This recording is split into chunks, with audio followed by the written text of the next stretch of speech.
যা করো তাড়াতাড়ি করো, কাজের বউ আবার দেখবে। কি বলো, তুমি না খুব দুষ্ট। স্যার তো সকালে অফিসে চলে গেছে।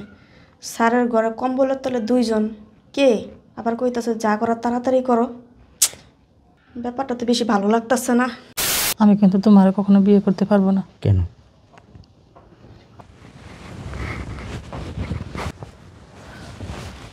তুমি তুমি কখন আসলা?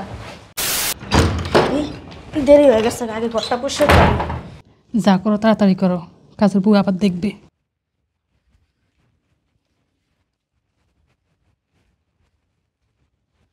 কি বলো, তুমি না খুব দুষ্ট। স্যার তো সকালে অফিসে চলে গেছে। স্যারের ঘরে কম্বলের তলে দুইজন। কে আবার কইতাছে যা করার তাড়াতাড়ি করো। ব্যাপারটা তো বেশি ভালো লাগতেছে না। কি করুন? স্যারের একটা ফোনই দিই।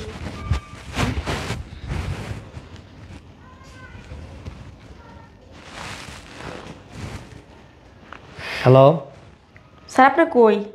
আমি অফিসে। আপনি অফিসে? হ্যাঁ, কেন?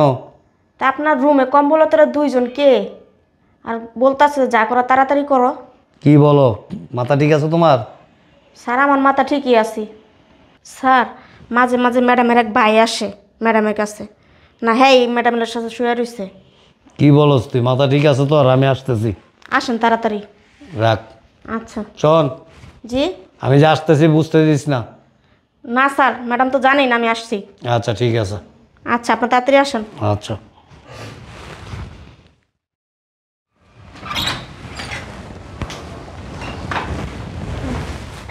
স্যার আইসেন।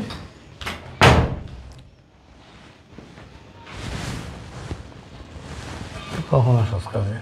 10টা বাজে আসি স্যার। 10টার একটু আগে আসলে সুবিধা হয় না? আমি চলে যাই শেষ 8টা সাড়ে 8টার মধ্যে। কে আসে কে যায় এই জিনিসগুলি তো আমি খোঁজ খবর নিতে পারি, তাই না? স্যার একটু কথা আসতে কোন, আগে দেখেন কি আসছে। আস্তে আস্তে যান। আচ্ছা, এখনো রুমে। আমি কিন্তু তোমার কখনো বিয়ে করতে পারবো না। কেন?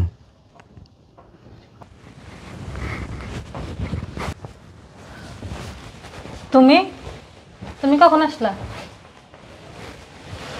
আর উঠো। কয়বার উঠে পরে? আরে কি বলো তুমি এসব? এই যে আমার সামনে কইতেছে উঠো, অহন উঠবো আবার? আমি তো এটা বলি নাই। তাইলে আমি বলছি শোয়া থেকে ওঠার জন্য। সত্যি করার জন্য কম্বলের নিচে কি করো স্যারের লগে? এটা এখন আমার স্যার। তুমি অফিস থেকে কখন আসলা? আমি কখন আসলাম বা কখন আসলাম না, কখন আসবো কখন আসবো না, এই হিসাব করে তো লাভ নাই। অনেক বিশ্বাস করছিলাম তোরে আমি, অনেক বিশ্বাস করছিলাম। আমার মনে হয় যে পৃথিবীতে আজ পর্যন্ত আমার জ্ঞান হবার পর থেকে আমি দেখি নাই যে কোনো স্বামী তার স্ত্রীকে এতটা বিশ্বাস করে যতটা বিশ্বাস আমি তোমারে করছিলাম। কিন্তু তুমি সেই বিশ্বাসের ঘরে এত বড় একটা আগুন দিবা, এত বড় একটা বিশ্বাসঘাতকতা করবা, আমি কল্পনাও করি নাই। কীভাবে পারলা এই কাজটা করতে? শুনো না, আমি না তোমার অনেক ভালোবাসি। ভালোবাসা আমারে আর কম্বলের নিচে ঢিকা সাইকেল চালায় আরেকজনে নাকি? হ্যাঁ, কতদিন যাবত এই চক্কর? কথা কস নাকে? কতদিন যাবত? কি ভাল লাগে না আমারে? হ্যাঁ, ভালো লাগে না? লাগে। লাগে? তা ভালো লাগলে আবার আরেক বেটারে তোর উপর উঠাইলি কেমনে? হ্যাঁ, কথা উত্তর দে। আরেক ব্যাটারে তোর উপর উঠাইলি কেমনে? লজ্জা লাগলো না? যার একটা ব্যাটারি লিয়ে কম্বলের নিচে গিয়ে কাপড়টা খুললি, ওসব মনে পড়েনি আমার কথা? পড়ছে? আমার না ভুল হয়ে গেছে, এরকম ভুল আর কখনো হবে না, আমার মাফ করে দাও তুমি। যার আচ্ছা, ভুল কিছু কিছু ভুল আছে যেগুলি মাফ করার মতো না। টুথপেস্ট দেখছস? একবার যখন ওটাতে পেস্ট বাইরে যায় না, ওইটা কিন্তু সেমভাবে ঢুকানো যায় না, যায়? হ্যাঁ, ঠিক এরকম যা হওয়ার হয়ে গেছে। এখন আর মাফ করলেই কেন না করলেই কি? আমি আমার বিবেকের কাছে, আমার বিবেকে আমাকে 24টা ঘন্টা 24 আওয়ার্স আমাকে কি করবে? ডিপ্রেশনে রাখবে। আমি যখন এই দৃশ্যটা আমার মনে পড়বে, আমার পুরো আকাশ পাতাল ভাঙে আমার মাথার উপরে পড়বে। আমার স্ত্রী আরেক পুরুষের সাথে কম্বলের নিচে। শোনো না, আমার ভুল হয়ে গেছে, আমার এবার মাফ করে দাও, আর হবে না এরকম ভুল। পা ছাড়ো। আগে বলো তুমি আমার মাফ করে তোমার দাও। আমি বলছি পা ছাড়তে। আমি ছাড়বো না, তুমি আমি চাই না আমার হাতটা তোমার গায়ে দ্বিতীয়বার উঠুক। ওঠো। তুমি মাফ না। ছাড়ো, ছাড়তে বলছি আমি। ওঠো, ওঠো, উঠো।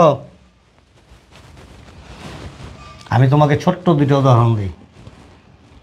ওই যে বললাম না, ছেঁড়া কাপড় গায়ে দেওয়া যায়, পুরান কাপড় গায়ে দেওয়া যায়, অন্ধ, পঙ্গু, এই সমস্ত নারী নিয়ে সংসার করা যায়, বোবা, কানা, প্রতিবন্ধী, মানসিক রোগী, কিন্তু কোনো দুশ্চরিত্রা নারী নিয়ে অন্তত জীবন কাটানো যায় না। আর একটা কথা আছে, একটা প্রবাদ আছে, কি জানো? ছুটা গরু কখনো বান্দা ঘাস খায় না।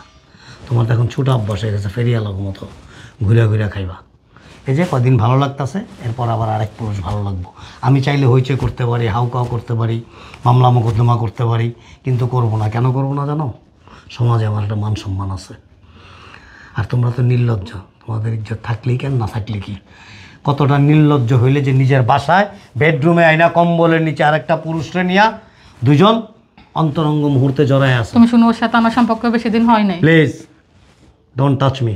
আসলে কি, আমি এই জন্য মাঝে মাঝে ভাবতাম যে এই কিছুদিন আগেও আমি অফিসে যাওয়ার আগে তোমাকে নর্মাল সাজে দেখতাম, কিন্তু অল্প কিছুদিন যাবত আমি একটা জিনিস লোকেট করতেছিলাম, যে আমি অফিসে যাওয়ার আগে তুমি এমনভাবে সাজুগুজু করো, মনে হয় যে কোনো নাটক শুটিংয়ের আছে, বা কোনো মডেলের কোনো আছে, অথবা কোথাও ঘুরতে যাবা, বেড়াইতে যাবা, এই ধরনের কিছু একটা।